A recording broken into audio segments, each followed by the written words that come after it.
Blog Talk Radio.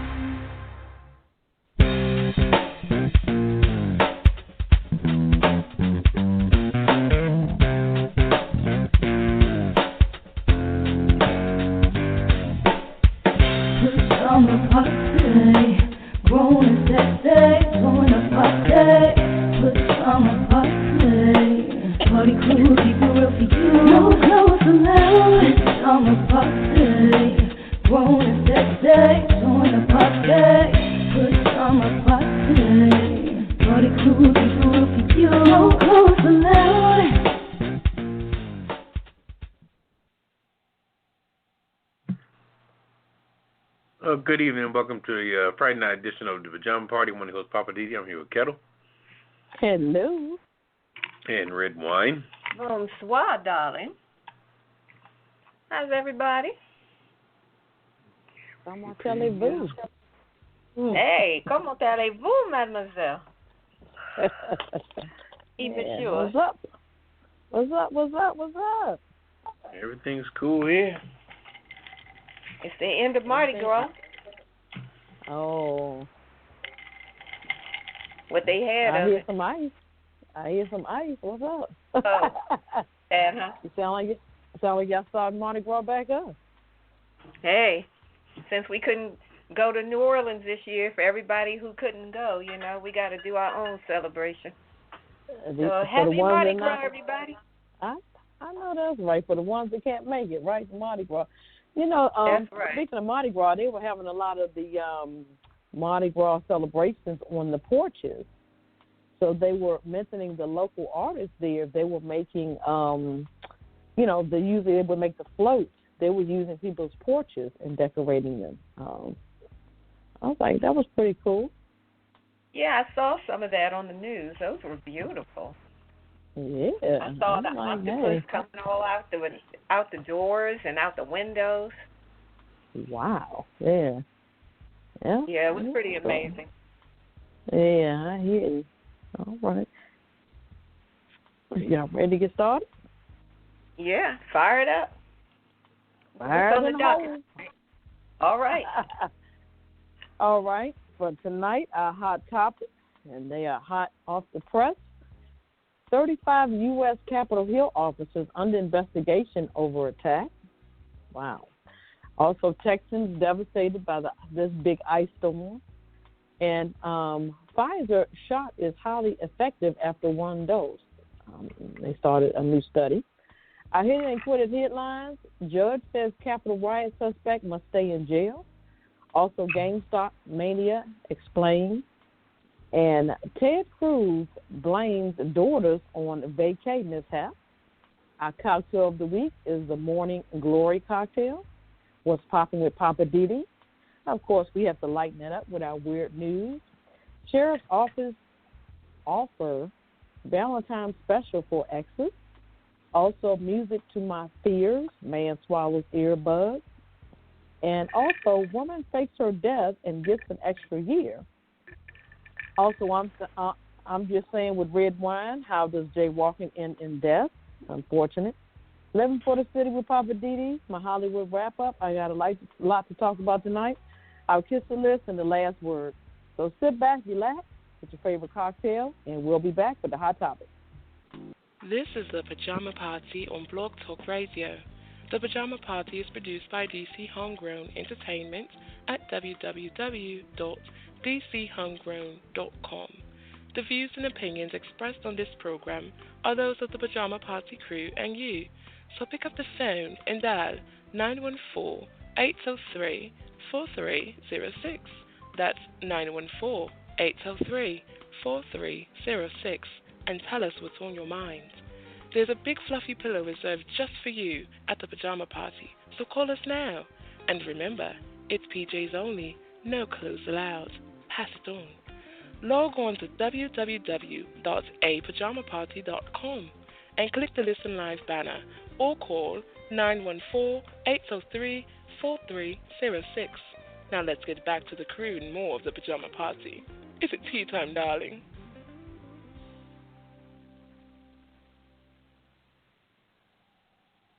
All right, welcome back to the Pajama Party. One of your hosts, Poppa DD. I'm here with Ketel. Hello. And Redwine. Bonsoir, darling. I'm going to kick it off with this first hot topic. Let's talk about the Capitol Hill officers under investigation. You know, this story just keeps on giving.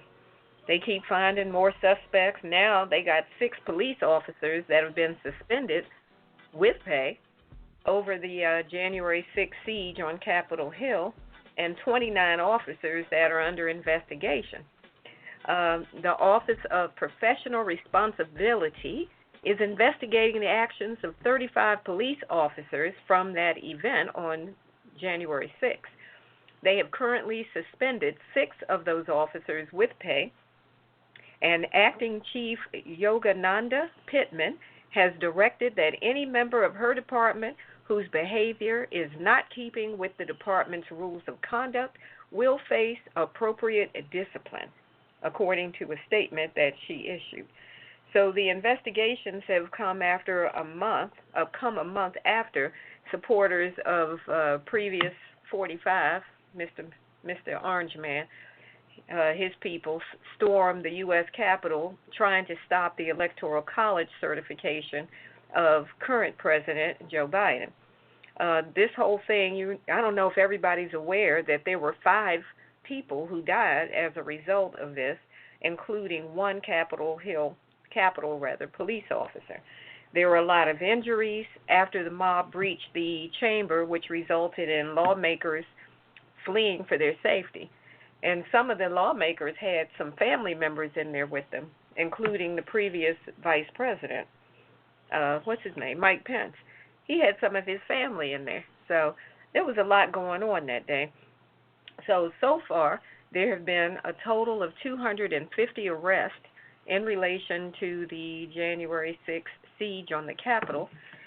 They've got a lot of suspects and people that are being investigated.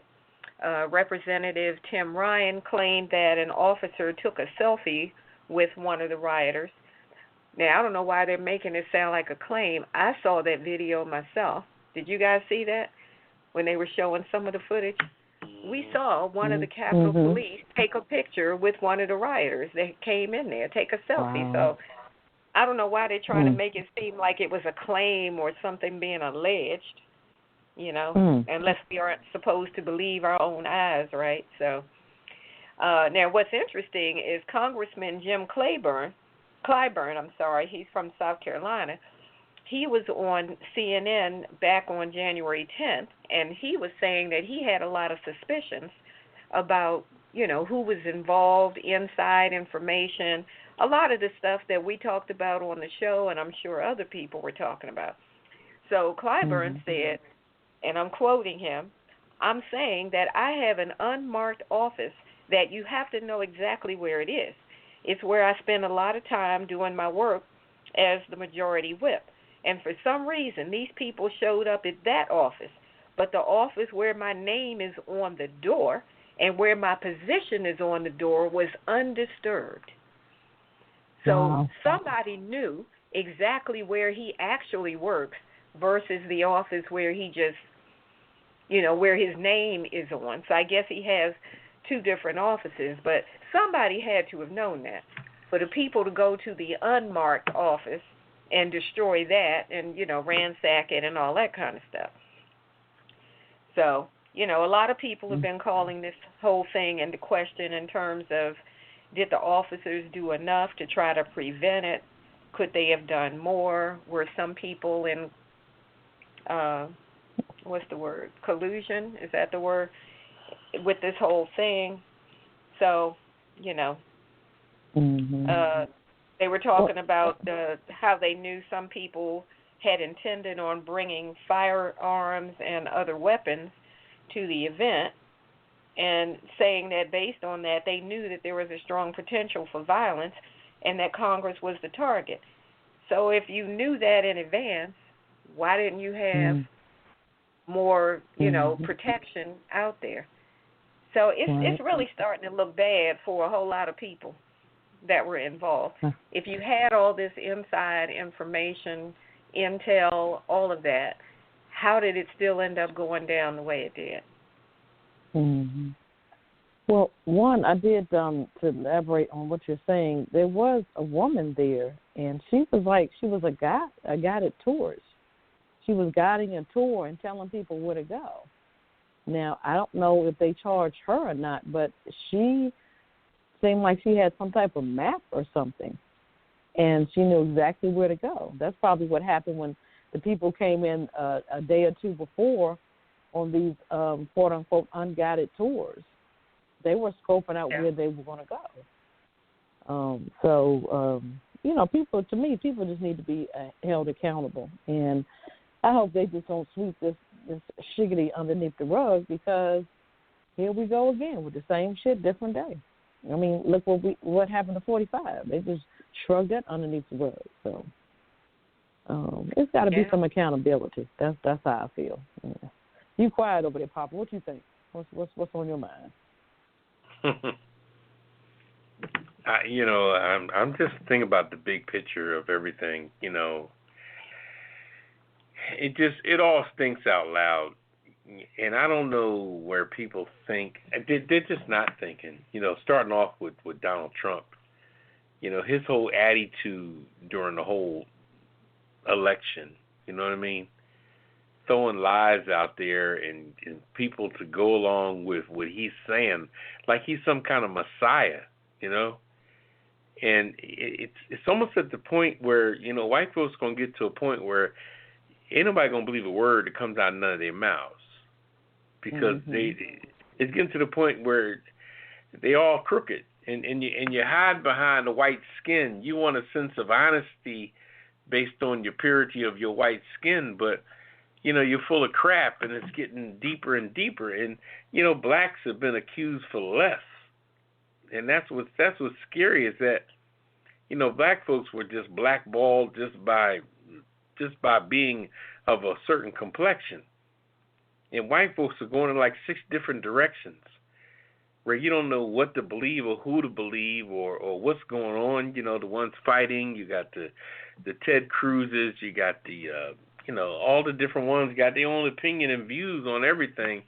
And it's like, who's who and what's what. You got the ones in Congress and the senators that are all wrapped up into that serious Trump mode and all. And it's like, wow, it's like, who's who and what's what. They're like barbaric as hell. And what are you trying to accomplish? And what are you trying to conquer? I mean, what are you trying to take over is what I'm asking. Once you do get your way, what is your purpose? It's definitely a higher power somewhere. Something else is guiding something, because Trump was pissed off all the way out the door. And to not give a person a turnover, anybody that works on a job knows that you got to give a person a turnover. You know what I mean? I don't care if you're relieving another maid. You got to at least tell the maid how many beds you didn't make. You know what I mean? You got to tell them something. How many soaps you got? How many soaps you got left? How many towels you got? What towels are in the washing machine and what's in the dryer? But for you to not turn over the whole country to a person, it's scary. Scary as hell. You're right. It is. Yep. So, like I said, maybe there'll be some accountability somewhere down the line. I think it's just a slow process as far as that's concerned, but you're right. It's got to be something. Tell me how many soaps you got, or towels. Like you're not telling me anything. Or if there's any issues that you need to be aware of. We're talking about the whole country, submarine, ships, troops. Oh, my goodness. I mean, and this man was just so... He was so pissed off that he was just like, I ain't telling you nothing. Well, damn, we'll take your ball and go home, kind of thing, Well, that's how a spoiled child behaves. Yeah, it was very... Like, if I can't play my way, I ain't playing with nobody. It was scary. It is I'll very kick everything scary. over, break it all, and then leave. But his constituents don't look at him as being a selfish, bitch ass. They think that's powerful, Yeah, they're into it. Maybe they have a misconception of power, like you said. It's just, we're supposed to take what we want, and that's why the United States is built on democracy. You're supposed to go through different channels, certain channels, but that does not seem like it does not apply to them. They don't give a rat's rabbit's head. But you claim that you want to make America great. You making it worse. You embarrassing it. You just taking us down a notch. You're not raising us up. Well, the three branches are supposed to be independent of each other, but still working in a way where it's together. You got the judicial, the executive, and then what's the other one? Judicial, executive, and whatever Congress is. No, it's like, I can't think of what it's called. Whatever Congress is.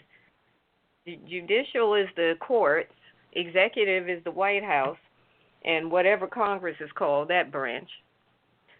So, but what happens is if you let Trump run everything, which is what they did, it just kind of wiped out everything. He was trying to control the courts. He was trying to control the Congress. That's when you start having problems. Everything. Then the NFL. Yeah. Then you want to step outside of that box and start running everything. Yeah, he was a complete jerk. Yeah, you're right. That's how everything gets all messed up. But all right, we'll move on. Let's see. Kick it over to you, Poppa DD. What you got for us? So you got the third branch was judicial, legislative, and executive. So those were the three branches. Legislative. That's the one that Congress is. I couldn't think of what it was called. Gotcha. Okay. All right, you. Papa, you got it. You're welcome. Okay. Well, we're going to talk about this devastation of the ice storm and how they have, they just cleaned out everything, food and you name it. This is out of Austin, Texas. Austin, even though they're using this as lead story, I think they weren't the most devastated. I think Houston really got the biggest brink of things. A slow-moving winter disaster plummeted Texas that began with snow, ice, and widespread blackouts that are now moving into new phases. A dire lack of food and fresh water and things of that nature. They saying that supermarket chains that remain open in past disasters were shuttered by power loss, and they had to shut down. Cities like Houston and Austin on citywide water boiling orders. They were even boiling snow in order to give them a water supply, and the stores that are open are lined with empty shelves, and delivery trucks are struggling to reach the places with icy streets and everything else, And this is in Harris County, which is the largest in Texas with nearly 5 million residents. Yeah. More than 33,000 homes remain without power Thursday, and thousands of people didn't have access to clean water, said Harris County Judge Linda Hadlow, the county top exec there, her county exec, I would imagine. When the power went off at Harrison County Public Health Department and then the generators failed, officials had to rescue more than 8,000 COVID-19 vaccines that hadn't been used. It was just they're waiting to be put in people's arms, but they had to rescue them and just put them in people's arms. But they weren't able to keep track of whose arms they went in. So, when you get the first shot, they got to list you. You get the second shot, and we're gonna get on later on this whole vaccine thing too. That's getting out of hand.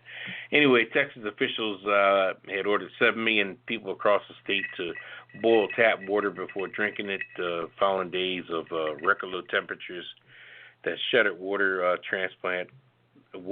treatment plants and froze pipes. At least 2 Austin area hospitals lost water pressure and heat and forced to evaluate some patients. More than 3 dozen deaths across the United States over the past few days have been blamed on the extreme weather. All right, as of early Thursday, more than 450,000 homes and businesses across there were still without power, down from a peak of more than 4 million earlier in the week. Let's see, the Federal Emergency Management Agency announced plans to deploy more than 700,000 liters of bottled water and 6,000 blankets and industrial-sized generators. Help people in hospitals and other critical structures. People throughout Texas pinned down by icy roads and lack power and water have ventured out to stores only to find long lines snaked around the building and shelves and long lines at hardware stores for people who was trying to fix their pipes and things of that. There was no bread, no milk, no water, no anything. Harrison County officials included featured in the official website where residents can click through and see where major food banks were open. County exec said they're mostly worried about the lack of drinkable water in her community. Now, this whole thing stems on the fact that Texas has it's usually a good weather state. It's usually hot, down there by the southern area. It's really due south, really, to be honest. And they have recently did a lot of new generating of things, nuclear power, natural gas, windmills, and things of this nature. But what happened, as they were saying, is 10, 12 years ago, they was told to put protective measures in to protect these different things. Put barriers around them, walls around them, ceilings around them like when they're building buildings next to highways, how they put the sound barriers up and things of that nature. Mm-hmm. And they never done this stuff over 10 years ago. They haven't protected these areas because they relied on good weather. But what happened is that when this ice storm came about, which we got all in the Northeast and everywhere, it just froze all that modern technology stuff.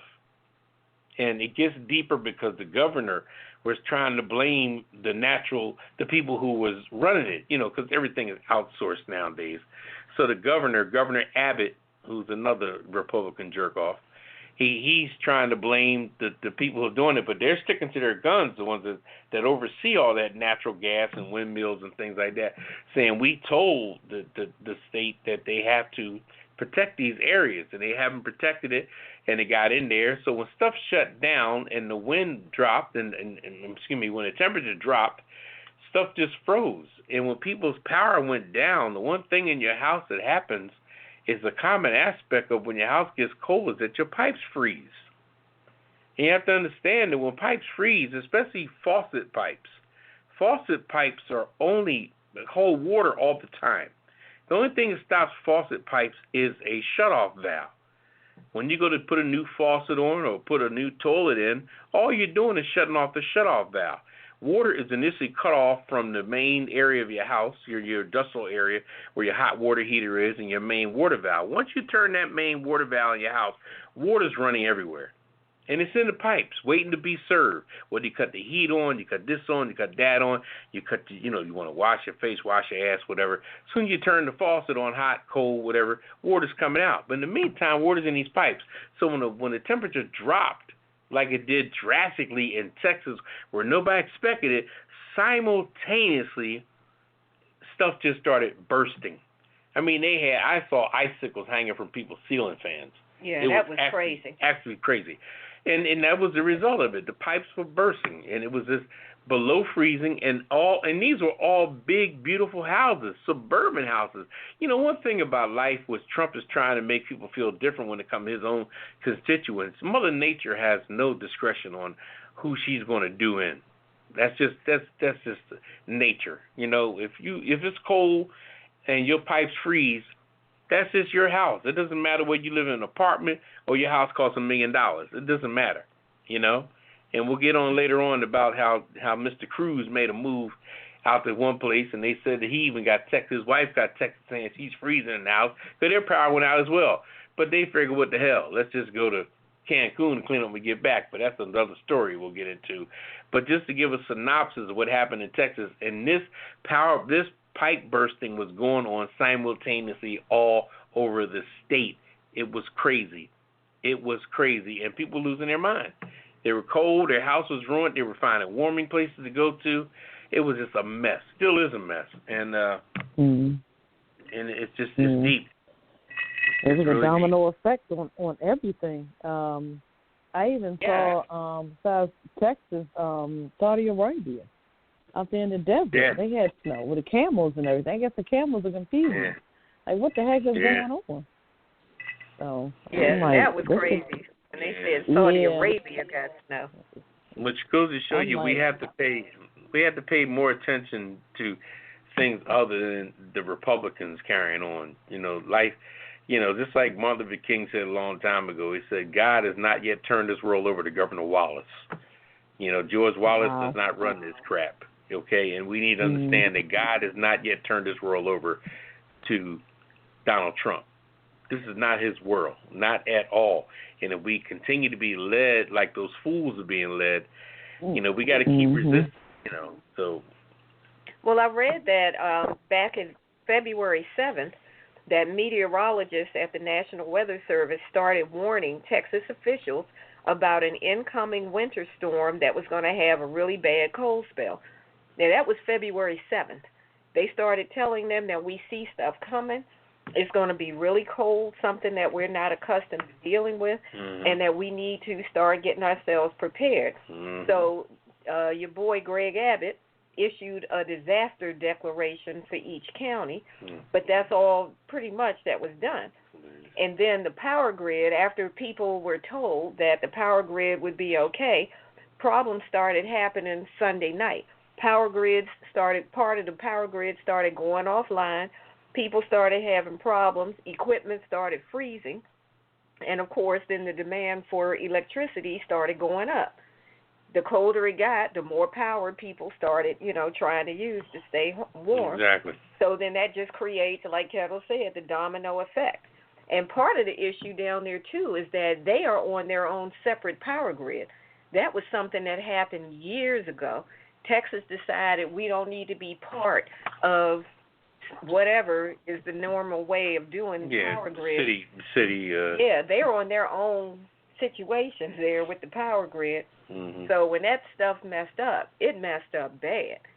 And with the windmills, all those windmills that are generating, power that way, those things were never winterized because they never were planning for that. So the windmills and stuff had icicles hanging off of them, and they weren't spinning. So they're not kicking out any energy. Yeah. They were just ill prepared. That's the bottom line, Everybody's living large until, then they started with the rolling blackouts where they thought, okay, well, here's what we can do. We'll just start, having a systematic blackouts in certain areas to conserve the power that we have. And I'm starting to think that was a fake me out move because a lot of people were like, okay, they told people this is what we're going to have to do. So people were kind of preparing for that. But then when the power went out for what was supposed to be temporarily, it never came back. Some people got theirs back, but a lot of people, when that power went out, they didn't get it back. It was a bunch of crap. That's what it was. Like I said, they were ill prepared. They just weren't prepared for what was to come. They're just not listening to nobody. But I didn't realize they were on their own grid. I guess they're going to reconsider some things. Who knows? Not sure. Probably not. They went through this, like Poppa DD said, back in 2011. 2011, it wasn't this cold, but they had a deep freeze kind of cold spell that hit, and they had a similar situation. And they were told then, you need to prepare because this could happen again.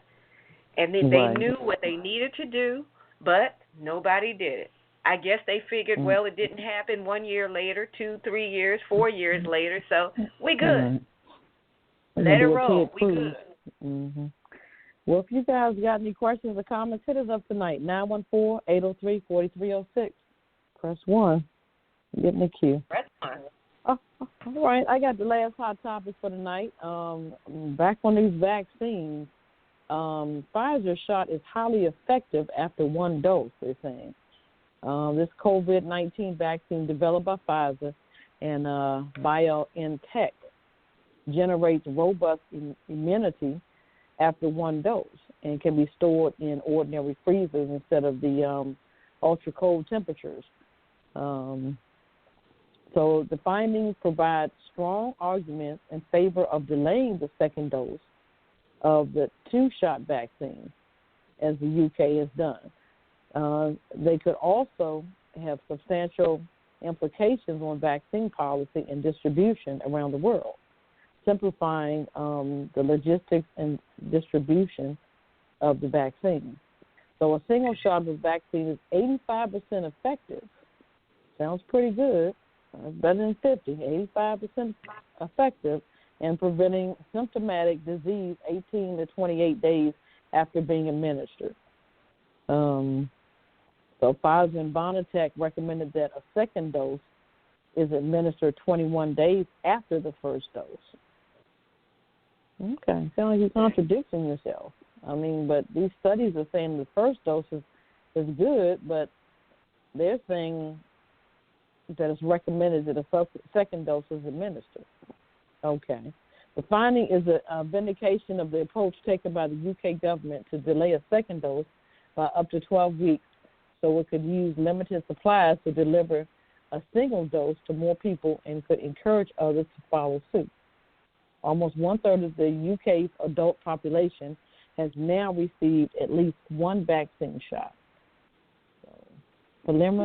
Preliminary data also suggests that the other widely used vaccine in the UK developed by AstraZeneca and the University of Oxford could have a substantial effect after a first dose. So it seems like that they're, trying other companies that are putting out these doses, and the one dose seems to be effective all the way around. That's what it sounds like to me. It goes on to say Israel has given the first shot to 4.2 million people, more than two-thirds of eligible citizens over 16 years old, and a second shot to 2.8 million. Wow. The country has around 9.3 million citizens. The study, which involved about 9,000 people, also found a 75% reduction in both systematic and asymptomatic infections after the first shot. So that's what the study is saying. So is the second shot really necessary then? To me, in this particular article, it doesn't sound like it. From their studies and everything, between 75 to 85% is being effective. So, to me, this sounds like the first dose is fine, and that they're trying to hit more people than doing two shots. You know what I'm saying? If you do two shots, you're going to hit less people. If you do one, right, you can, spread it among more people. So, hey. So it sounds like they're saying that the second shot was like 3 months. How many weeks did you say? You said 12 days. weeks? 21 days after the first shot. That's what Pfizer 21 days. And biotech, right, they're recommending that. But if it's 85% effective, I mean, that might be just a waste of dosage to me, So. Yeah, I don't know. It's kind of confusing, but they're doing different studies and stuff, so, everything is not foolproof. So it's just, this is just trial and error for real. So. Yeah, that's true. And now they're trying to work on doing some studies on pregnant women because they were not originally included in any of the earlier studies. Right, because they were scared that they might have some side effects on the baby and stuff like that. Yeah. So, I mean, it makes sense. So. Well, shout out to the women that are participating in that study. Because I think I would be scared. I would not be willing to risk my unborn child for that study. But I understand it needs to be done, but gee, that's some risky stuff. Yeah. I don't know if there's any monetary, money that they're going to give them for that or what. I'm not sure. It's a good question. I don't know. But still, I mean, money can't replace your child. If something happens and that baby is born with some kind of birth defect or if it's stillborn or, it's just too many unknowns. Right. Having a baby is risky enough. And then you're going to add that in the mix with some vaccine that's still so new. I don't know. Yeah. So shout out to the women that are willing to participate. Well, like I said, if you got any questions or comments or want to join the conversation, hit us up tonight, 914-803-4306. And press 1. Get in the queue. So we're going to take a little CC. Yep. We're going to the break room, refresh these glasses, and we're coming back with the Hit It and Quit It headlines. Don't you dare move. It's the Pajama Party Show. Hey, this is Poppa DD. Join me on Friday nights live at the Pajama Party Adult Online Radio Talk Show. And don't miss my segment called Living for the City and What's Poppin'. Hey, and join me. This is Redwine with the long stem, and I've got the hot topics in my commentary called I'm Just Saying. And don't forget, the cocktail of the week for me, Ketel with the yellow top. I got the Hollywood wrap-up along with Weird News. And don't forget, we've got the kisser list. That's for the people who get on our last nerves and you want us to call them out. So join us on Blog Talk Radio for the Pajama Party. Every Friday night at 9 p.m. on the East Coast and 6 p.m. on the West Coast. Go to apajamaparty.com to listen online or follow us on Twitter at apajamaparty. Call us live, 914-803-4306. And don't forget to press 1. Now let's get back to the show. Hey, what happened to the snack tray or the bartender? Does anyone see my slippers? I'll call them room service.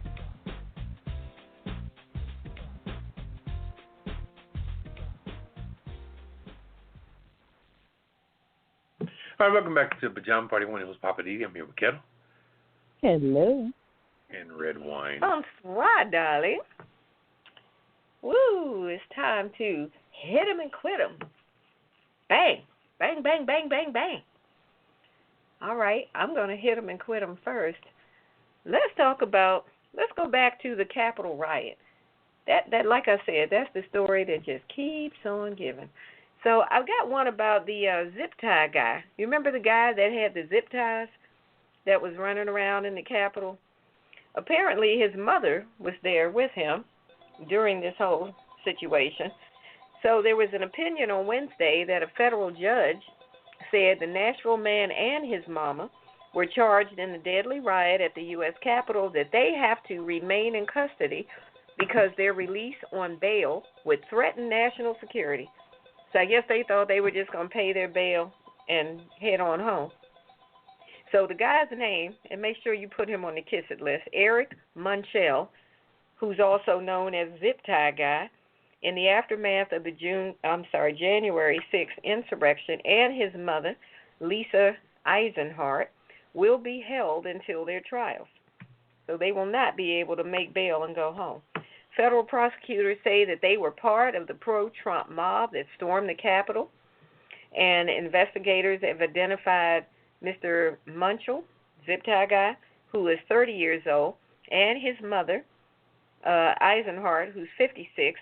They, of course, were identified from the video footage from the riot. Now, Mr. Munchell can be seen inside the Capitol carrying those plastic handcuffs, or basically their zip ties, wearing a tactical vest with a taser holstered on his right hip and an iPhone strapped to his chest. So, you know, they got you on video, bro. You're going to stay right there in that jail where you belong. So the pair is facing federal charges of obstructing an official proceeding, unlawful entry, and violent entry. So the Nashville-based magistrate judge initially said the pair should be released while they await trial, but that order was delayed until a hearing could take place in Washington, D.C., and then the pair was taken to D.C. for their arraignment. So Judge Royce Lamberth in D.C. officially reversed the previous judge's decision, saying that because Munchell and Eisenhart remained dedicated to their cause, that they may act against the federal government again if they were allowed out on custody. So basically, because y'all acting too buck wild, we don't trust you. We're going to keep you on lockdown until after the trial. That's the bottom line. They said Eisenhart's willingness to die for her cause indicates that release conditions may be even less effective for her. If Eisenhart does not fear the ultimate consequence, being death, the consequences for disobeying release conditions would unlikely deter her. That makes sense to me. If somebody tells you I'm willing to die for what I believe in, they sure as heck are not going to pay attention to the rules that say, all right, if we let you out on bail, you can't leave the city or the state, and you can't do this and that, and blah, blah, blah. They don't give a daggone about rules. Mm-hmm. That woman said, I'm willing to die for what I believe in. So you crazy and buck wild. I'm going to put both of them on the kissing list. Zip tie man and his mama. Mm-hmm. Well, that's good. I mean, finally some accountability, like I was mentioning earlier. Finally, some judges, folks are waking up and saying, okay, enough is enough. Let's make a statement here. So, good for the judges. Mm-hmm. All right. What you got over there, Papa?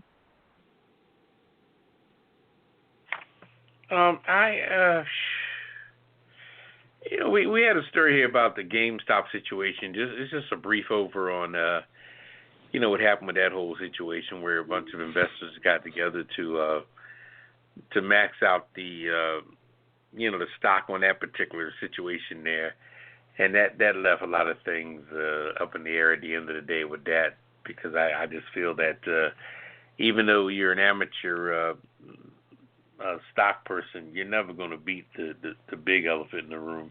Mm-hmm. No matter how you try to rig something to try to make it. I mean, the CEO of that particular company, what was it called? Robinhood. Oh yeah, Robinhood. He went in front of Congress and he was saying this and that. Matter of fact, one of the congressmen played a tape of what it sounds like when you call them, the actual tape. Just like a dating service, not that I roam them joints, but when you go to and Blog Talk Radio too, not to disrespect the people whose platform we're using. When you go to talk to them, you don't talk to nobody. You know what I mean?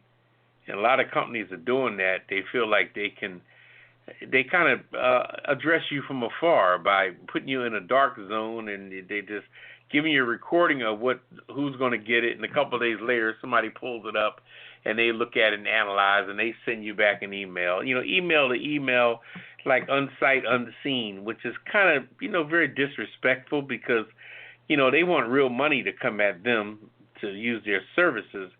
But, when it comes to them responding to your complaints, they give you a counterfeit hand.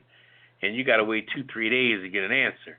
But they ain't got to wait 2-3 days for their damn Benjamins to hit their bank account. Yeah, and that's the sad part about crap, They get that money right away. Well, I just think that too, when you mess with people that don't have that insight, financially your mind got to click as fast as your wallet's clicking. You got to think the results you want from the money you putting out. You got to click the same way you putting out the money, the same way you want results coming back. It pisses me off when I go to, pay something or do something and I get put in a flat zone where I'm not speaking to no damn body. Or somebody take 2 hours to answer my call. I'm carrying my phone around in my damn pocket on speakerphone.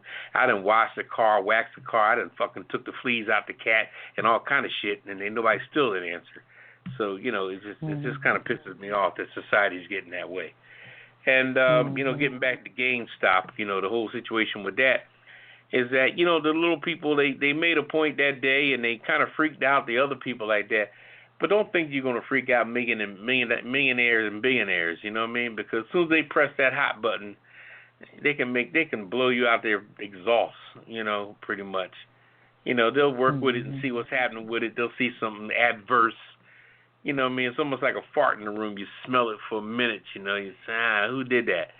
But, there's all kind of stuff to get rid of it. Lysol, you can turn a fan on, you can get rid of that fart. Open a window. Open a window, It'll be over. But what I'm saying is that I think that people should just, if you're going to play the stock market like that and somebody gets together and say, let's do this and let's do that, remember, that's your money. And don't team up. That's like them jerk-offs went in the Capitol building. Once they burst that window, even if I was with that crowd, when they burst that window and jokers started going inside the Capitol, I would say, no, man, I'm good. I ain't going up in that joint, fuck all that. I'm supporting the cause, but I ain't climbing no damn window, And so that's the gist of that situation with GameStop. And, I guess everybody now is back to who they are, how stuff hits the news for a couple of days, couple hours, and gets back to basics, back to normal. So anyway, just want to put that out there. I want to add on that unfortunately, the way that things are going and the way society is now, like you said, you don't talk to nobody physically, and to me, that's not good customer service at all. Not at all. Even if you have one person working 9 to 9, I don't care. At least give me the hours that somebody's there that I can physically talk to somebody. But when it goes straight to voicemail or whatever, leave a message or go online, they tell you to go online to try to justify your situation. No, because I need to talk to somebody live, because I need to cuss somebody out. I got to do one of your numbers, Papa. Cuss them out first. Yeah, well, talk you shit. know. And then I want them to resolve my damn issue. So, you know, if you create a company and you don't have no customer service, guess what? You're not going to survive. That's how I see it. Well, so, yeah, but you know, you're exactly right with that, because the majority, and I was in retail a long time at one point, and when brick and mortar was being built years ago, and I've worked at Circuit City, Nobody Beats the Wiz, Silo, all kind of electric places, electric retail stores that sold electronics. Whenever they built these buildings, the first thing they built was customer service in the front of the store. And they would have customer service in the front of the store while the rest of the building was still being built in the back. You know, people come in and apply for jobs and everything. Customer service was the first thing that was built. But nowadays, people look at the cost of what it costs to maintain a customer service, but they're losing on the back end because you're not getting, people that sit back and they're thinking conscious, they're penny wise and dollar foolish in all actuality. Yeah. They're thinking about how am I going to save money, but you're not connecting. And people that run websites for dating services, they feel like the people looking for a date is probably a bunch of losers anyway, so we're going to talk to them. But then again, they can come and drop you off their service. Like if somebody complained that, you pulled your Johnson out of something, or you said something crazy to a woman, all of a sudden you go on the site the next day and they done cut you off. Only on the word that what the woman said about you. They didn't even get your opinion, but they're going to believe the female because they want to keep the female in their locket, but they'll nix the guy. Thinking guys are going to come back, but let's hold on to the chick. Whew, I tell you, it's a lot. The other problem with customer service is that a lot of companies now are outsourcing it. So, they'll tell you, we can provide customer service 24/7. But if you call, whatever time you call, and you get, I was going to say, I don't want to disparage any other culture, but you call and you're talking to somebody who you hardly can understand. Hardly.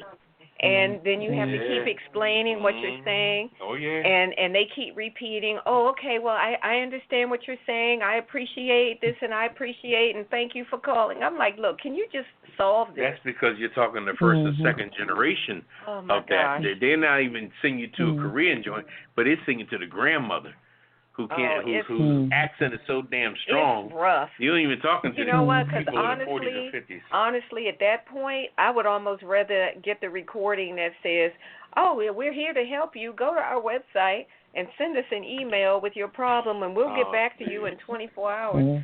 At least then I can clearly write down what is my issue and what I need from you. Yeah. But don't give me Abu that I'm trying to explain to Abu what I need, and Abu keeps repeating himself, and then after a while I'm angry and frustrated and still don't have my resolution. Abu, huh? I hate that. I'm sorry. I didn't mean to sound racist. We're going to get off that soapbox, but let me... Okay. He's repeating. But I got some people put on the picture list, and I'll explain later. But to go back to that, this last story, Ted Cruz blames his daughters for the vacate to Cancun. Representative of Texas, now we were just talking about this snowstorm, this big ice storm, has offered a stunning explanation for flying to Cancun on Wednesday night, as his home state literally froze to death. He's talking about he was being a good dad. Really? With canceled for the week, our girls asked to take a trip with friends. Come on now. You're supposed to be the parent here. You're going to throw the kids in there. Right. He's supposed to say, well, Daddy can't go because Daddy got work to do. Right. Or he could have sent the wife and the 2 kids away. Okay, but Daddy got to stay and take care of this situation. Okay, so he goes on to say, wanting to be a good dad, I flew down with them last night and I'm flying back this afternoon. His staff and him in constant communication with state and local leaders to get the bottom of what has happened to Texas. We want our power back, our water on, and our homes warm. My team and I will continue to use all resources to keep Texans informed and safe. Right, but in the meantime, we freezing, and your ass is gone to Cancun, where it's nice and sunny.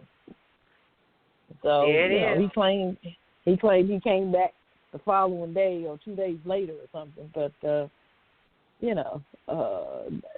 supposed to be the following day.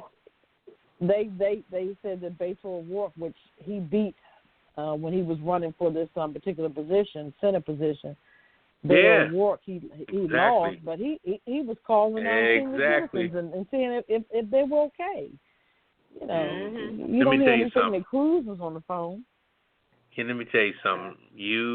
And I'm glad you said that. You took the words out of my mouth.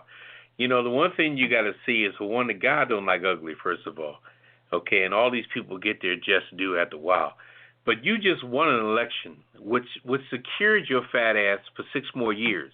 You know, a senator locks in for 6 years. Him and the other guy, who's the other jerk off from South Carolina? Lindsey Graham. Lindsey Graham just won also. So they're secure for 6 years. So he patted their fat asses in the chair for another 6 years. But here's the deal, though.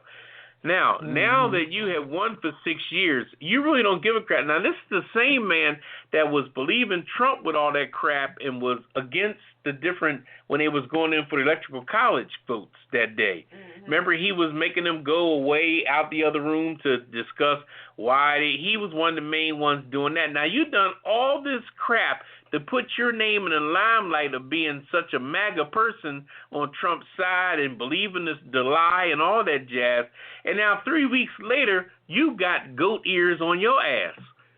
So, and then all you can do is blame the shit on your children? You punk-ass monkey. I cannot believe that. Instead of you standing up in your own right of what you did and apologizing from the beginning, it just go to show you that these white folks are so fucking scared of their own goddamn shadow. They'll talk all that fantastic lie bullshit, but then when they ass gets in a sling, all they can do is lie and know that their white skin will be cultivated and covered, so now they can win the situation. In 2-3 days later, they'll know the news will fade out and people will forget it. But, man, you messed up royally. You were one of the main dudes on January 6th to cause all that aggravation. You was part of that when you was going against Pence and everything. And then this election, you beat up, what's the guy's name? O'Rourke? What his name was? Beto. Beto O'Rourke. I love that guy. O'Rourke is a real serious dude. And now all of a sudden, you're going to just, when your town is in ruins, I mean, Texas is in straight ruins, and you are a senator, not a congressman, a senator, which is the next step up from vice president. And you're going to just get your fat ass on a plane and go to Cancun to lay on a new beach with your fat ass. That's crazy. Anyway, I'm going to leave that alone. He got busted. He got busted. Wow. Please, give me a break. Give me a break. I ain't buying this shit. All right. Yeah. Well, on the internet, people, they got memes all over the internet. They're calling him Cancun Cruz. Please. And Fly Away Ted. This won the election in November. What is this now? November, December, January, February. You just secured 6 years 3 months ago. 3 months ago, you just won a chair for 6 months. What they make? $247,000 a year as a goddamn senator? I don't know. And you can't even step up on your job in 5 minutes? I'm going to shut up and leave that alone. And look, his wife, please. Somebody in her text got a hold of Texas. Got released the text messages that were in their little group. They said, let's get out of here. They were talking about, it's too cold, we need to get up out of here. They even said direct flight. Yes, they talking flight. About, I found a flight going here. And they're going to stay in the Ritz-Carlton. Ritz-Carlton direct flight. Let's go. Busted. Oh, they were showing all their whiteness. Anyway, I'm going to leave that alone. All right. Well, we're going to need a cocktail. I know that's right. I'll get it. Got one for us, Ketel? Yeah, you guys ready for the cocktail of the week? Yeah, bring it. Yeah, I think Papa needs one. Here's one for you. It's called I'm the Morning sipping on Glory some Kvass Cocktail. here. I'm good. I'm going to put all of them on. This one's nice. This is called the Morning Glory Cocktail. The Morning Glory is a classic cocktail with attitude. This is actually an amazing little drink. The cocktail combines a spicy rye whiskey with a smooth cognac with whole host of flavor accents. Okay, so 1 ounce of rye whiskey, 1 ounce of cognac, 1 teaspoon of Curaçao, which is the orange, 1 teaspoon of simple syrup, 1 dash of bitters, 2 dashes of Angostura bitters, 1 to 2 ounces of club soda, and garnish with a lemon twist. So we're going to gather all these ingredients together in a mixing glass filled with ice. Pour the rye whiskey, the cognac, the Curaçao, simple syrup, and the bitters. Stir well for at least 30 seconds. Strain into a chilled old-fashioned glass filled with fresh ice. Top with club soda and a twist of a lemon peel over the glass and drop it into the drink. And enjoy. This is called the Morning Glory Cocktail. There you go, Morning Glory. I like that. With the cognac and the Angostura bitters. Okay. Yeah. So Morning Glory. Got some cognac all notes right. for you, Papa. So, you can enjoy it. That sounds really good, Kel. Well, we're going to make sure that gets on the website. And the cocktail of the week is brought to you by DC Homegrown Entertainment, our parent company. Thank you ever so for that. And let's see, we're going to take a quick break, and we're coming back on the other side with What's Poppin' with Poppa DD. We'll be right back. It's another Friday night at the Pajama Party Show, and we're here with our PJs on because we don't allow clothes in here. If you enjoyed the Pajama Party Show, why not invite a friend or tell a neighbor to tune in right now? Go ahead and text them. I'll wait. Tell them to call us right now at 914-803-4306. And if they want to join in on the conversation, tell them to press 1 so that we'll know they have something to say. We'd love to meet your neighbors, friends, and relatives, so send them a text, email them, or call them up and tell them to join us for the Pajama Party live on Blog Talk Radio. The more the merrier. Or is it Misery Loves Company? Or whichever.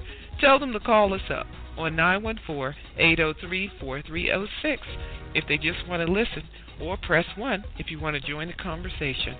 Now let's get back to the crew and more of the Pajama Party Show while I try to find out who hid the belt from my robe. I tell you the truth. Y'all know you're so wrong for that.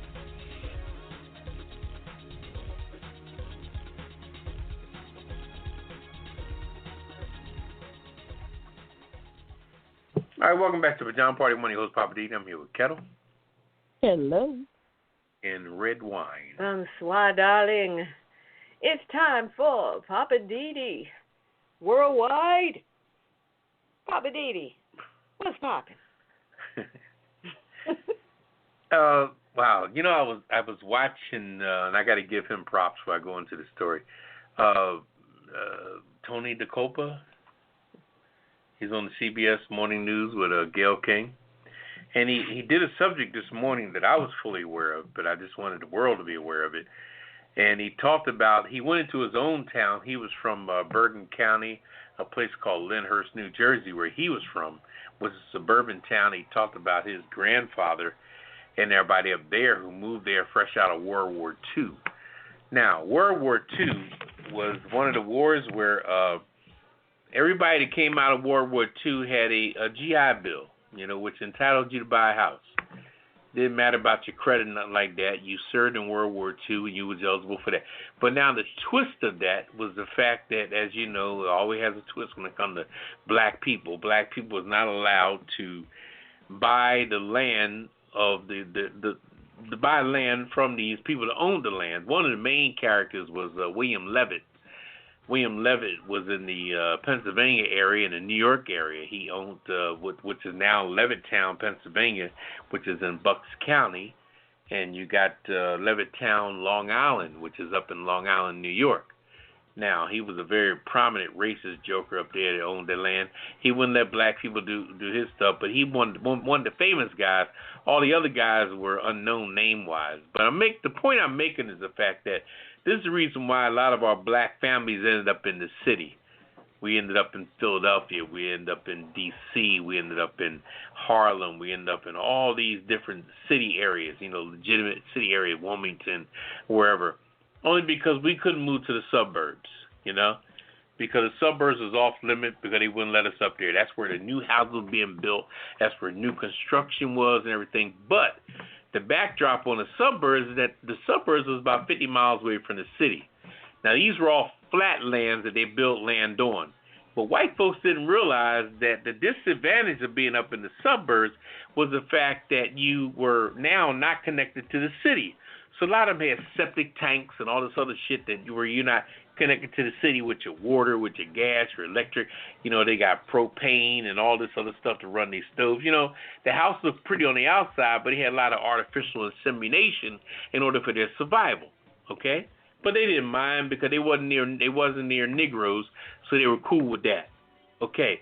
But now, on the other side of that is the fact that the suburbs also brought a level of now you see today where it is today.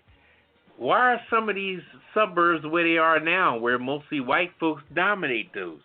Kensington and Chevy Chase and all these big suburban white towns, only because it all started back in the 40s when their grandfathers moved there who was in the war. And in World War II, anybody who was in World War II is damn near 90-something years old now.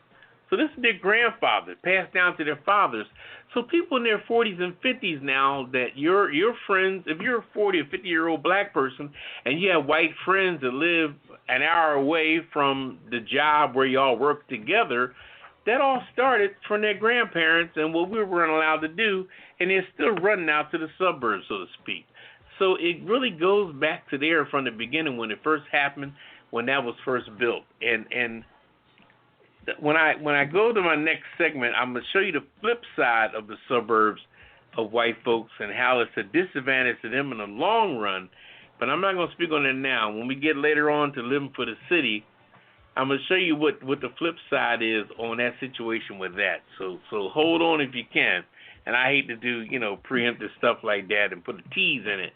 But this is a two-part story. The first part is the fact, like I said, the grandparents that took advantage of the fact it was whites only. We couldn't live in the suburbs, so we moved down to the city.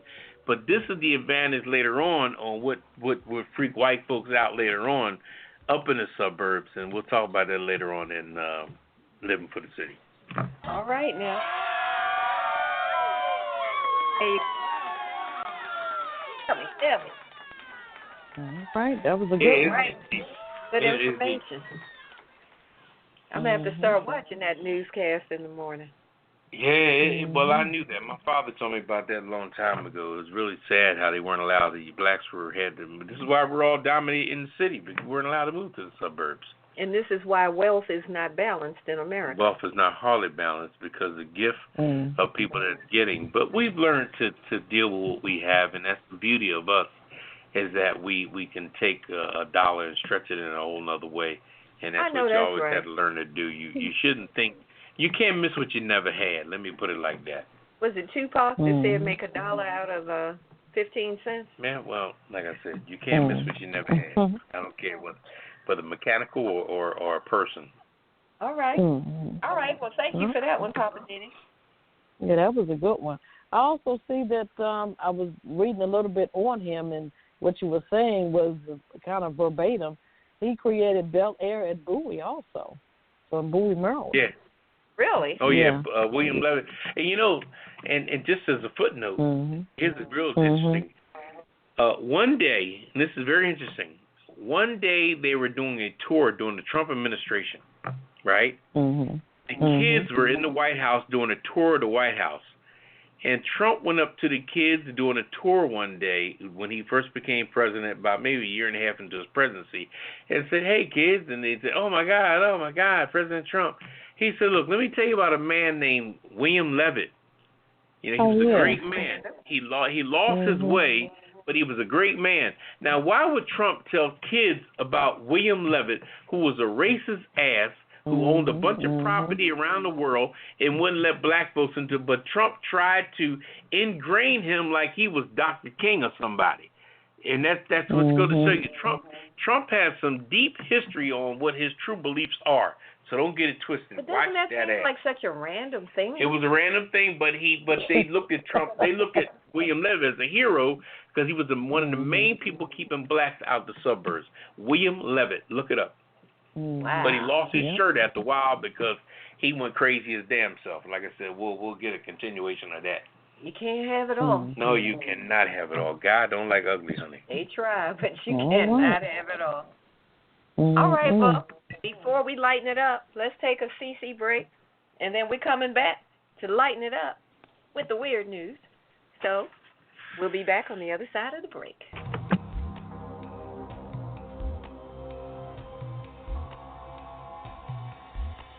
This is Ketel. And this is Redwine. If you like news, but you like the weirdest kind, you're in the right place. Join us every Friday night for the Pajama Party Weird News. We find stories each week about some of the strangest and oddest news stories around. If there's ghosts driving, stupid criminals getting caught, or just bizarre medical stories, we report it right here on the Pajama Party Weird News. It's funny and informative, and we look forward to it every week. And you will too. If you like weird news like we do, join us every Friday night on the Pajama Party Show. It's a weird world out there, and we'll tell you all about it. Right here on the Weird News, where we celebrate the weirdness.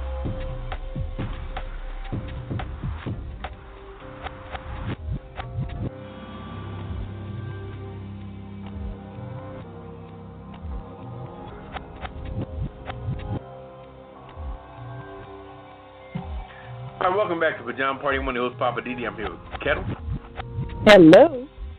And Redwine. Bonsoir, darling. Woo. All right, Ketel, what are we going to do? You got the first one.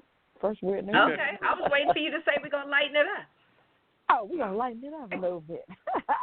All right. We're going to lighten it up with the weird news. I've got the sheriff's office offers Valentine's Day specials. This would have been around Valentine's Day for exes. This is out of Nashville, North Carolina. A North Carolina sheriff's office was giving people a chance on Valentine's Day weekend to show their former lovers they're still wanted by turning them in if they had outstanding warrants. Wow. Wow. Nash County Sheriff's Office was offering what they called a Valentine's Day weekend special, which it described as a special too sweet to pass up. The offer was posted on their Facebook page and included what the sheriff's office described as a set of limited edition platinum bracelets, free transportation with a chauffeur, and a one-night minimum stay in our luxurious 5-star accommodations. It topped the offer with a special Valentine's dinner. Operators are standing by, it said at the end of the post, which included a picture of a rose next to a set of handcuffs. Man, they were going for it. Some reactions to the post praised the idea as brilliant and hilarious, and one person suggested whoever came up with the idea deserved a raise. The News and Observer of Raleigh reports that others did not find it funny at all. They said nothing like making a joke about people's freedom, one person commented. I guess they were one of the folk that got turned in. Wow. That was an innovative idea. Say if you pissed off at your ex and they got an outstanding warrant, here's your chance. Turn them in. That was funny. And that was in North Carolina, huh? Yeah, down in North Carolina. All right. Mm-hmm. What you got, Poppa DD? I got here that a man, the title is Music to My Fears. A man swallows the earbud while sleeping. All right, this happened in Boston. What?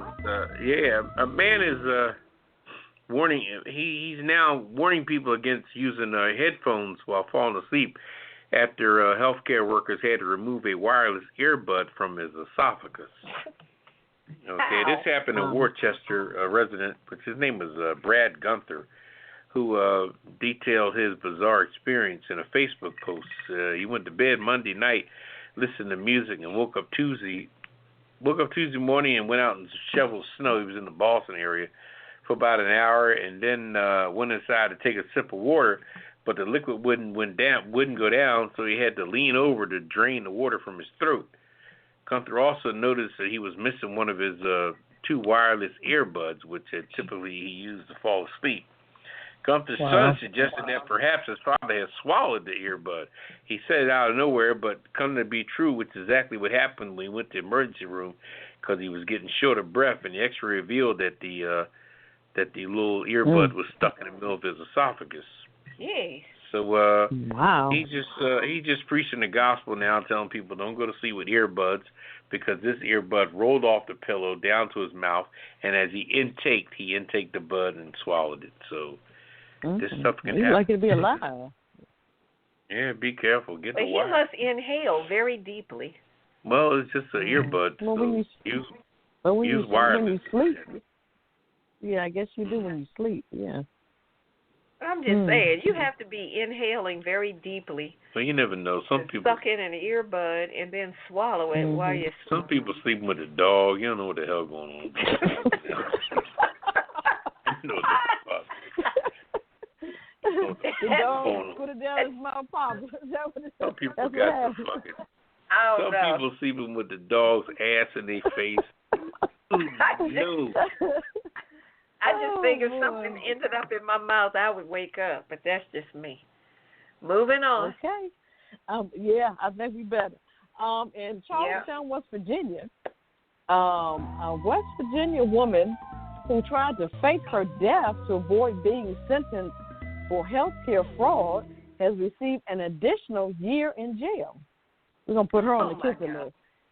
Julie M. Wheeler of Beaver was sentenced Wednesday at federal court in Charlestown for conspiring to construct justice. Prosecutors said Wheeler admitted to conspiring with her husband to keep her out of prison. Rodney Wheeler, so the Wheelers, told authorities on Thursday that she had fallen from an overlook at the New River Gorge, prompting a massive search. State police found Julie Wheeler 2 days later hiding in a closet at her house. Wow. She was sentenced in June to 42 months in prison for health care fraud related to overbilling. A judge ordered her 2 sentences to be served consecutively. Can't get out now. Rodney Wheeler pleaded guilty last month to conspiracy to obstruct justice and faces up to 5 years in prison. His sentencing is set for April. Wow, he got to stay longer for obstructing justice. Put them on the kicker list. The Wheelers. Julie and Rodney Wheeler. Okay. But that is crazy. He may serve longer for conspiring to obstruct justice. Wow. That's crazy. So while she's trying to avoid jail time, now she got more time. Right. So. Now, how stupid is that? Doesn't make sense. But then he may go to jail for 5 years. Shit. So he's going to exceed her. See? That's what happens when you get sucked into stupid. Yeah. You get stupider. There it is. All right. All right. That's it. Well, that's the weird news for this week. I'm sure there's plenty more. But if you want to join the conversation, hit us up, 914-803-4306, 914-803-4306, and just press 1. Let us know if you got some weird news this week. Otherwise, we are going to take a quick break, and we're coming back with, I'm just saying, on the other side of the break. Je suis Ben Rouge. This is Redwine. And if you haven't heard of the Pajama Party Show, you have been missing out. We've got hot topics, hit it and quit it headlines, what's poppin' with Poppa DD, weird news, and I'm just saying with me, living for the city with Poppa DD, and the Hollywood wrap-up with Ketel, the cocktail of the week, my favorite, and the world-famous Kiss It list, and of course, the last word. We serve it up every week on A Pajama Party Show, and nobody does it like us. You can call us each week live on Friday nights at 9 p.m. Eastern at 914-803-4306, or you can listen live online at www.apajamaparty.com. You can also follow us on Twitter at A Pajama Party.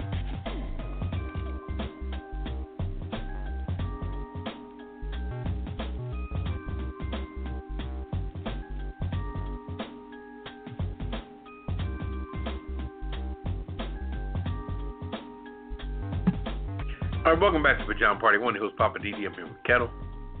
Hello. And Redwine. Bonsoir, darling. All right, we're going to go into I'm Just Saying with Redwine. What are you just saying tonight, Redwine? Go to Tonight, I'm just saying, how does jaywalking end in death? Oh, yeah.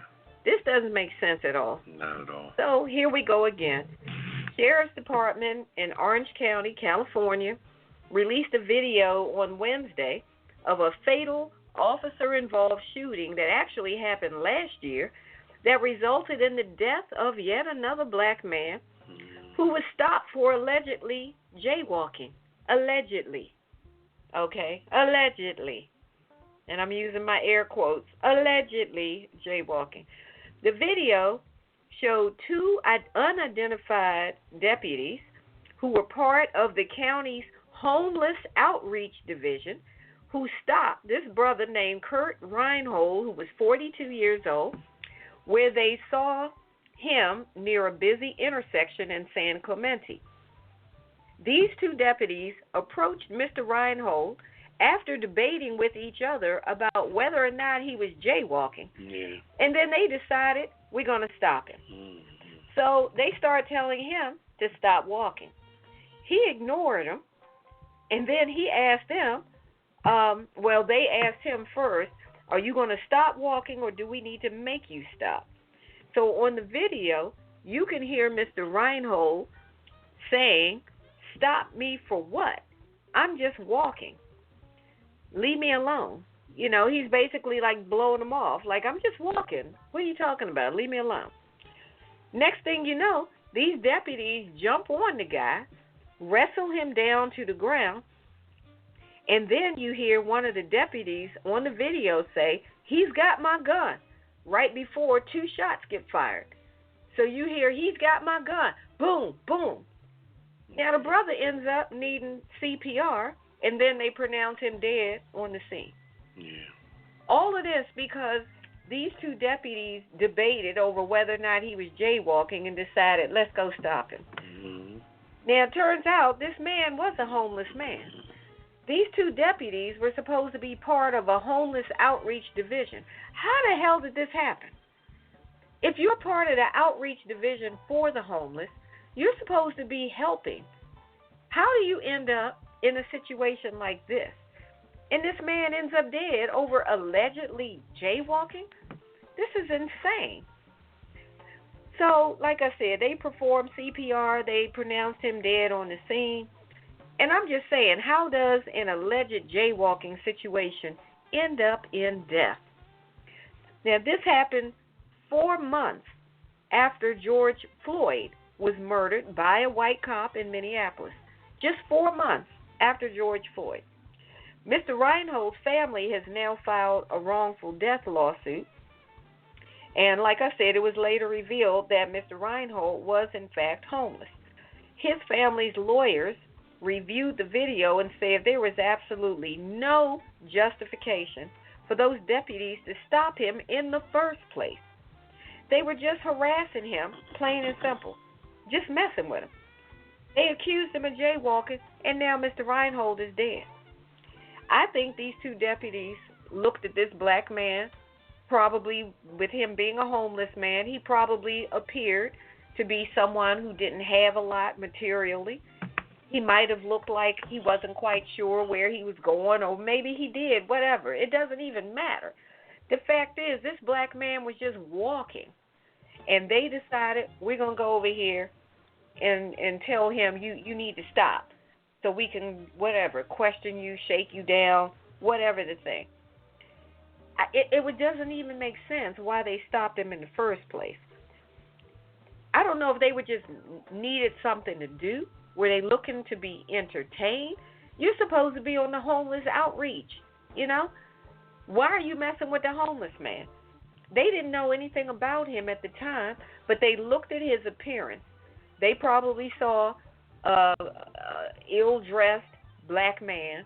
He was 42, and they made an assumption and decided, let's go F with him. Next thing you know, you're on the ground, shots fired. Now the brother's dead. All he was doing was walking. How are you dead? Because you were just walking. And these two yahoos decide you want to go and talk to him and mess with him and question him for no reason at all. So I'm not sure of the current status of these two deputies. I'm assuming that because there's an investigation, they're probably on paid leave, which I have never understood. If a murder has occurred, why are they still getting paid? I've always felt like if you were involved in a murder and there's some questions about whether your actions were right, why aren't you on unpaid leave until it's resolved? And if it turns out you were in the right, then you can get your back pay. But in the meantime, they need to shut that stuff off. You need to just go work at Walmart or something in the meantime. But why are you still getting a check and you just killed somebody in cold blood? Mm-hmm. Just because you're not physically on the job, now you're getting a paid vacation. What the hell? I thought the same thing with the Capitol Police earlier. Exactly. How are you getting a paid vacation and you just killed somebody and the video shows it?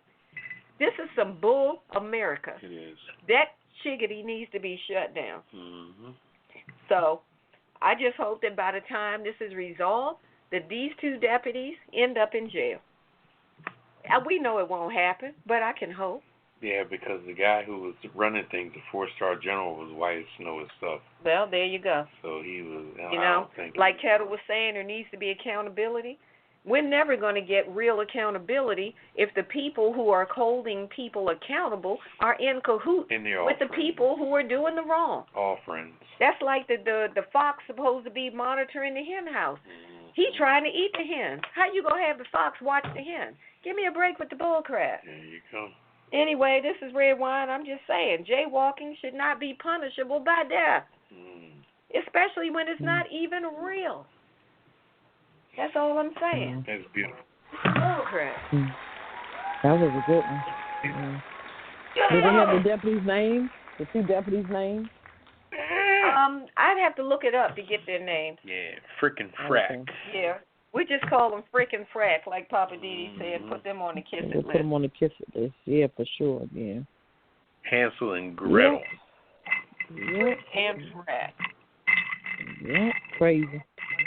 Well, if you guys got any questions or comments, hit us up tonight. 914-803-4306. And press 1. Yep, to get in the queue. Mm-hmm. All right, we going to a break before we go to Living for the City? If you want to, yeah, let's do that, and we'll come back. If you fired up, go for it. Yeah, that'll give me more time. I don't want to waste time on no commercial. Let's get back into this here. All right. Now, earlier I discussed what happened with the whole racial thing fresh out of World War II. All of our beautiful black men that returned without getting killed or maimed or crippled. Everybody out of World War II got what's called a GI Bill, which means they was able to cash the GI Bill in for buying a house. That was your incentive for being a veteran of war. Now, the opposition was that white folks that owned land in America that never even went to the goddamn war, excuse the expression, I said it on purpose, they owned land and they were denying our beautiful black men of any type of housing in the suburbs. Now, the suburbs, as we knew it then, was a new development that was built, that they put together. That was, and the suburbs is everywhere. It's in Texas, in Philadelphia, it's in Cleveland, it's in Ohio, it's everywhere. It's in California, Brentwood, places like that were considered suburbs. If you talk to O.J. Simpson, moving out to Brentwood with the money he had, he moved out to Brentwood long before the white folks that was talking about his ass moved out there. He even said it. He said, "Shit, I lived out in Brentwood before the same people that wanted to kick me out. I moved out of Brentwood long before you motherfuckers was born," is what O.J. Simpson said about Brentwood. Anyway, now let's get back to what I'm saying. Now, the people of the suburbs now was white folks out of the same war. Now, these people went to Germany and Normandy and all these places, France and everything, dealing with Adolf Hitler together.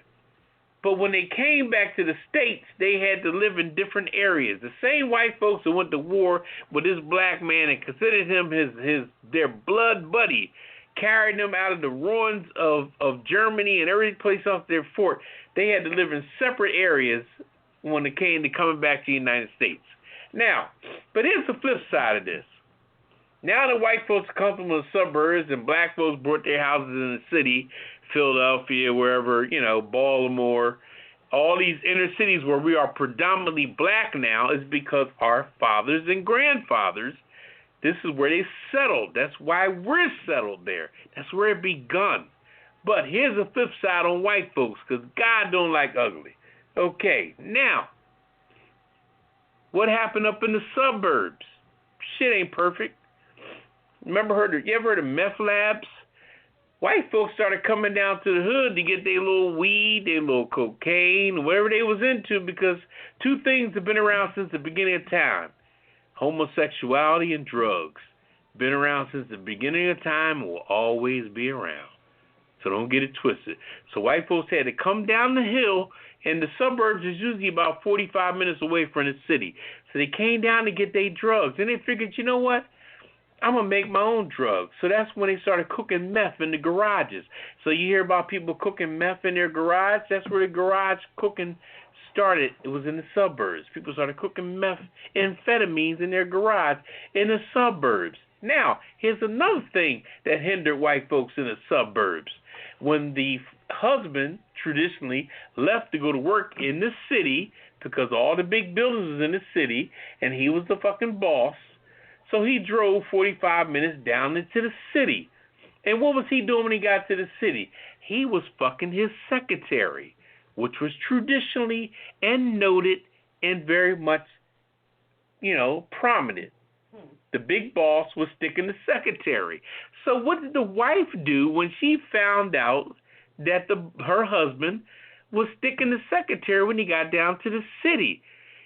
She was sticking everything moving in the suburbs. That's where the term came, desperate housewives. Okay? The white wife in the suburbs was a desperate housewife because she knew her husband was fucking the secretary down at the office. So 45 minutes away in the suburbs where she was a housewife, she was fucking the mailman, the pool guy, the delivery boy, the milkman. Anybody that had a Johnson swinging between their legs was sticking the white wife in the suburb. And Hollywood had a nerve to make a damn movie or a series called Desperate Housewives. Now, you make a series called Desperate Housewives. Do people really realize that Desperate Housewives means that strangers was running up into the coochie? Do you realize that Desperate Housewives means strangers, delivery boys, mailmen, pool boys, pizza delivery jokers was running up into the wife because she knew the husband was in the city messing with the secretary. Now, what I'm saying is that God don't like ugly. So therefore, the shit they did to disrespect black people and not letting us move in the city, white folks was so fucked up in the suburbs that it didn't really matter because God balanced that shit out. That's all I got to say on that. Ooh-wee.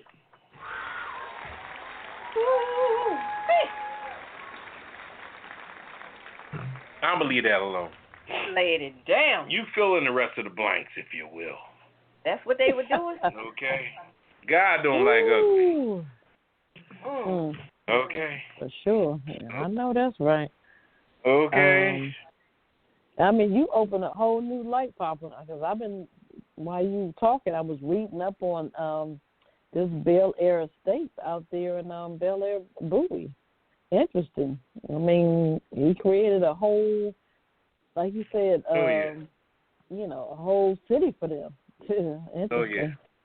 My father turned me on to that years ago about William Levitt, because when he came out of the military and we moved to Philadelphia, Levittown was off limits. All kinds of different areas were off limits. We had to move to the city, just like all the other. That's why we are predominantly how D.C. became Chocolate City, and Philadelphia, and Baltimore, Wilmington, Delaware. You go down the line, every city is predominantly black because we weren't allowed to move to the suburbs, and that's where it all begun. But now white folks are moving to the city.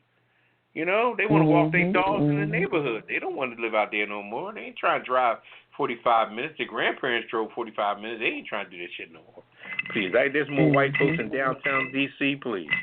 Don't get me started. Yeah, Chocolate City is not that chocolate. Chocolate City ain't chocolate no more. Please, white folks all over the place.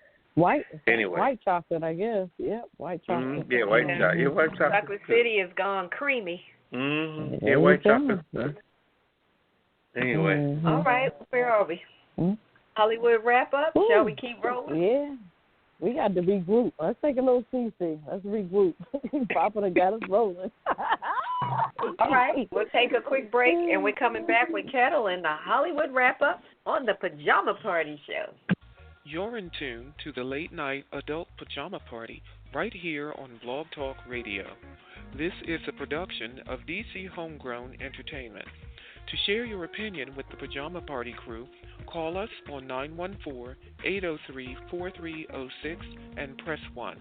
If you'd rather just listen in, you can still call us and listen on your phone, or you can listen online by going to our website, www.apajamaparty.com, and clicking the Listen banner in the top right corner. So join the conversation and let us know what you think about tonight's topics or whatever is on your mind. Okay, who turned the lights off? Call us now, 914-803-4306. Now back to the crew and more of the Pajama Party. All right, welcome back to the Pajama Party. I'm one of your hosts, Poppa DD. I'm here with Ketel. Hello. And Redwine. Bonsoir, darling. Hey, Ketel. Before you do your thing, let me say one more thing. Okay. In lieu of the white husbands messing with their secretary, that's what coined the phrase dictation. When a woman came in the office to take dictation. Okay. All right. Oh my God. Oh boy. All right. We're gonna but that is my turn. Well, I'm just saying, you know.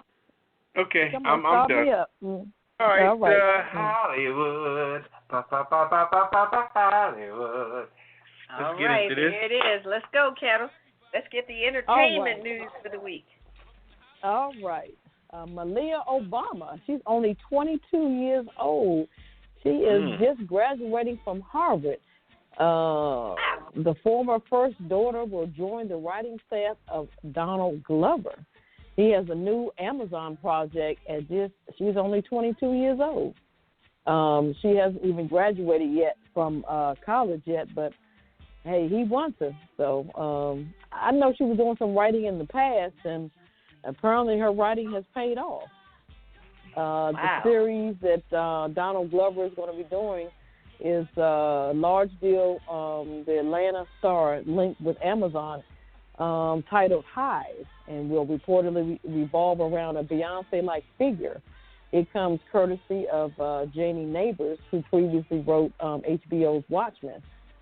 So that should be interesting. Yeah. Yep. All right. Malia, she used to intern for the Weinstein Company, but we know that has been resolved since then. But she wrote for that company before, so she's done some writing in the past. So apparently her writing has truly paid off. I'm not sure if you guys are familiar with Ella M. Hall. She makes her runway debut at the New York Fashion Week. This is the stepdaughter of Vice President Kamala Harris. She debuted on Thursday. Model 3 looks from the brand selection, including a black leather trench coat over a black and yellow turtleneck and an oversized gray jacket with matching trousers and a tailored black suit jacket.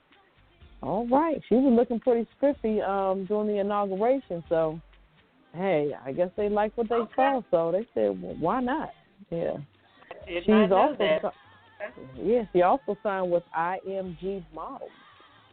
I was like, okay. Go ahead, girl. I ain't mad at her. Get your thing. Coin. Yeah, get your coin. Also on CBS, my favorite show is being canceled, Mom. I love Mom. And that's one of the shows being canceled. Also, the NCIS New Orleans is being canceled. CBS has announced that the sitcom starring Allison Janney as a recovering addict would end at the close of its 8th season. The network announced that the final season would end on Thursday, May the 6th. So I'm going to make sure that I'm watching that. They've done 170 episodes. They said the ratings have declined because Anna Faris, she left. She departed the show, and it's been a significant factor as far as her leaving. So, she was a big part of the show. So, I thought it would be able to sustain, but apparently not. So, hey, all right. We have to see what next Chuck Lorre is going to, do next. So, your boy, Redwine, Reggae is on Page. He is going to host SNL. Really? He joined SNL cast member Melissa Belisario on the Studio 88 stage, and they have done a teaser on TV lately. So he's going to host it, SNL. I guess it's going to come up probably either tomorrow or by next week. So everybody knows him from Bridgerton. I know you will. Bridgerton has been very hot for Shonda Rhimes also. So that thing is going to be smoking. I bet. Also, Brandy and Monica, they're back in the news. They did a collab for the nostalgic. They did it on TikTok, a reenactment of The Boy Is Mine. That was released back in 1998. They were like 16 and 17. Now they're in their 40s, but hey, they had 1.2 million views, so I was like, wow, you can't beat that. Monica goes on to say that there was no beef and there was really no boy, so it was just a song. So, everybody thought that they had a beef between themselves about some boy, so no, that wasn't true. I think they just hyped it up for the song, so it is what it is. And I can't believe that people are still talking about that. I know, it's crazy. I mean, hey, you got to come into reality. I guess they aren't. It's unfortunate Kim Kardashian and hubby Kanye West, they calling it quits. They got 4 children, North, Chicago, Saint, and Psalms. Interesting names. They're calling it quits. She's 40 and he's 43. So she filed for divorce, and hey, the rest is history. Of course, she's spending time with her family, her mom and sisters, and hey, I guess they're going to figure out their next strategy, probably their next show, probably. But it's unfortunate. But yeah, but at least they did have a prenup, and hey, everybody is working together to co-parent the 4 kids. So that's a good thing. So, and that's my Hollywood wrap-up. All right. That was good information. Yeah, I was wondering about that Kim and Kanye situation. Yeah. Things happen. All right. Well, thank you, Ketel. Now we're all up to date. Welcome. He was in love with that girl, man. Oh, Amber Rose. Amber Rose, man. You think he never got over it? Hell no, he never got got over it. That's what it was. Oh boy. I guess we'll find out. That was his girl, man. Yeah. Well, that brings us down to the kiss it list.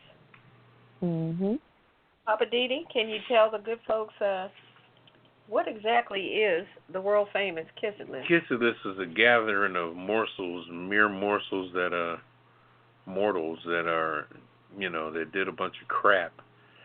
We can start off with William Levitt back in the 40s with his racist ass, keeping people from buying houses in what they call the suburbs, but after we found out how nasty white folks were up there, we didn't want to be up in the damn suburbs.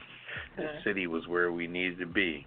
And now jokers trying to come to the city, they damn selves. All right, so William Levitt, we'll put him on there. We'll put President 45, of course. He's a permanent fixture. Lindsey Graham, he's a permanent fixture. Ted Cruz for going to Cancun when show you how sorry his ass is. Texas falling apart. His fat ass trying to get on a plane to go to Cancun. Jesus, these white folks are out of their goddamn mind. Yeah. Anyway, I've got Eric Munchell and his mama, the rioters, and he's the guy known as Zip Tie Guy. Yeah, and his mom was with him. Yeah, I saw him on the news. Now, if your mother is out there riding with you, your family is so fucked up it's not even funny. Anyway. Yeah, put them on the kiss. Because my mama wouldn't even allow, my mother would not even allow, not even allow that.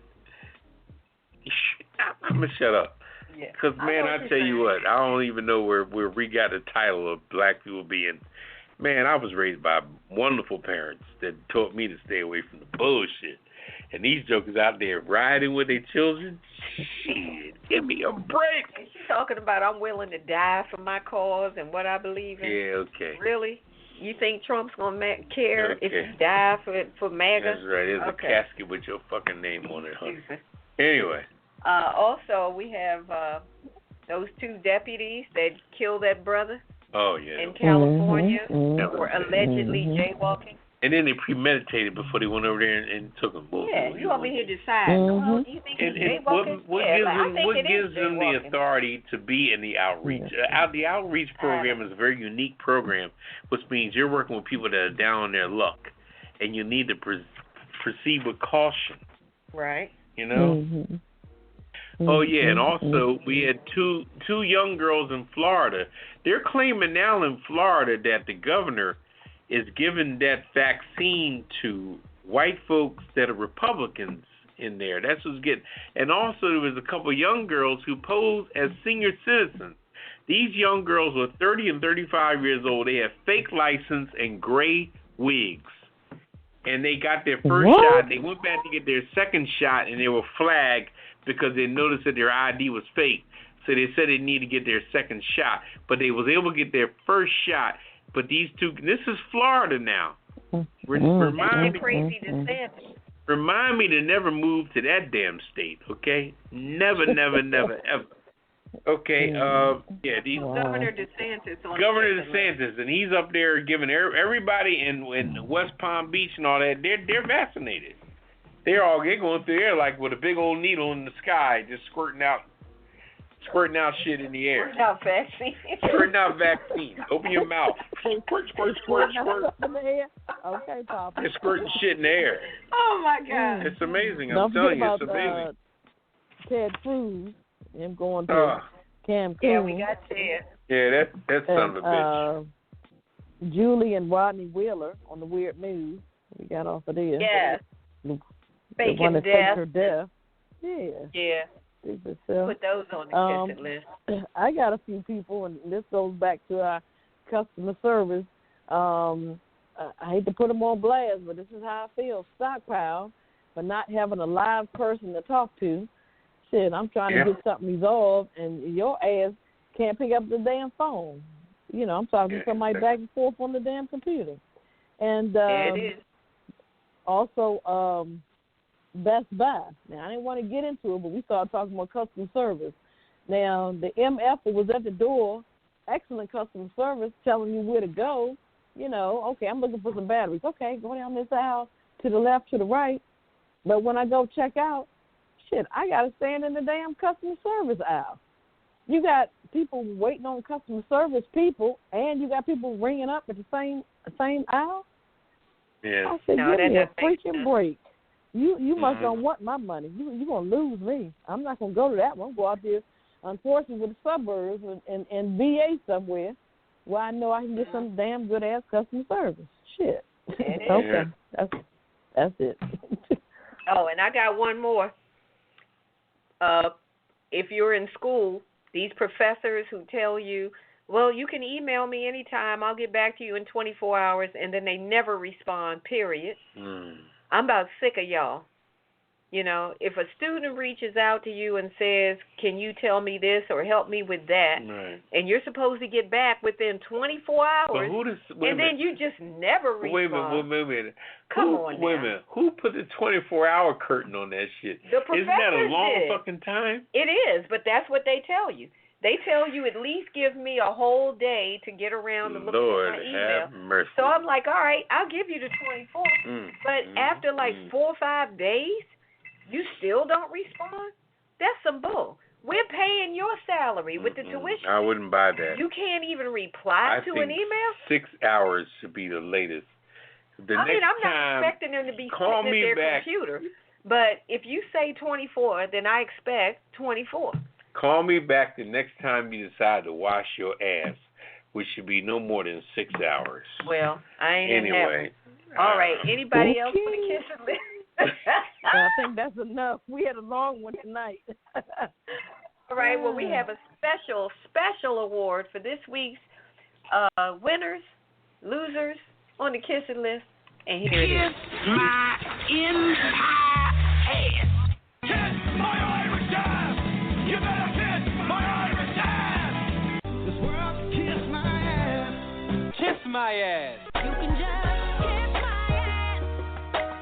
Baby, you can just kiss my ass. Oh. You can kiss my country ass. I said if you got a problem with any of that, you can kiss my natural born redneck to the bone, ever loving country ass. That's right.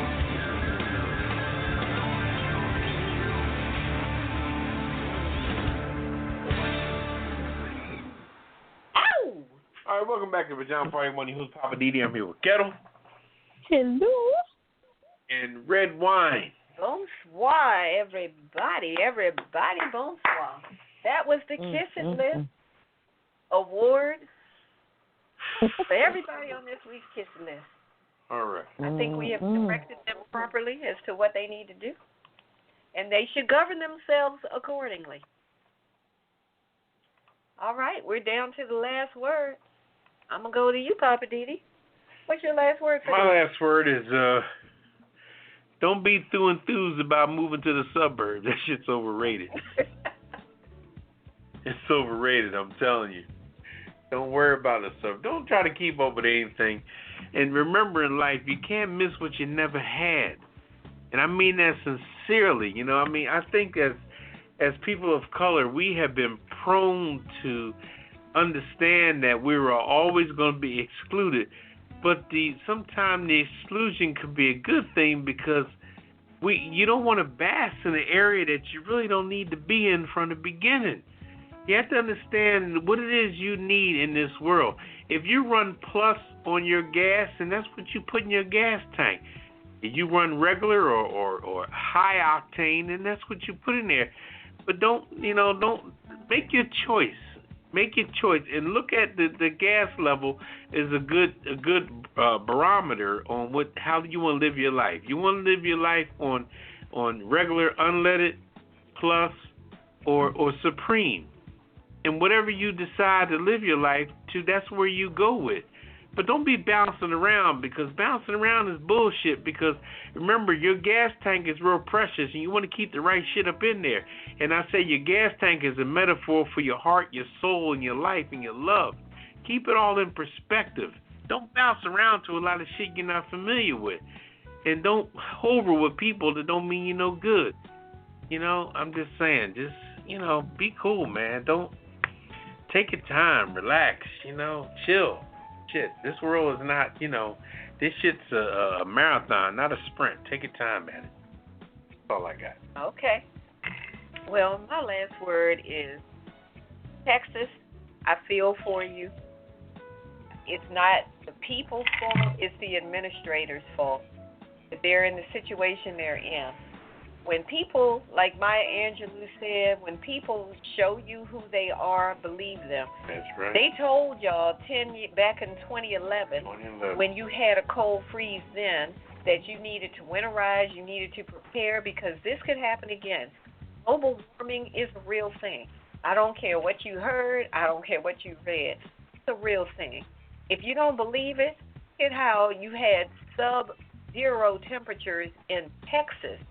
Windstorms in California, all kind of crazy stuff. Snow in Saudi Arabia.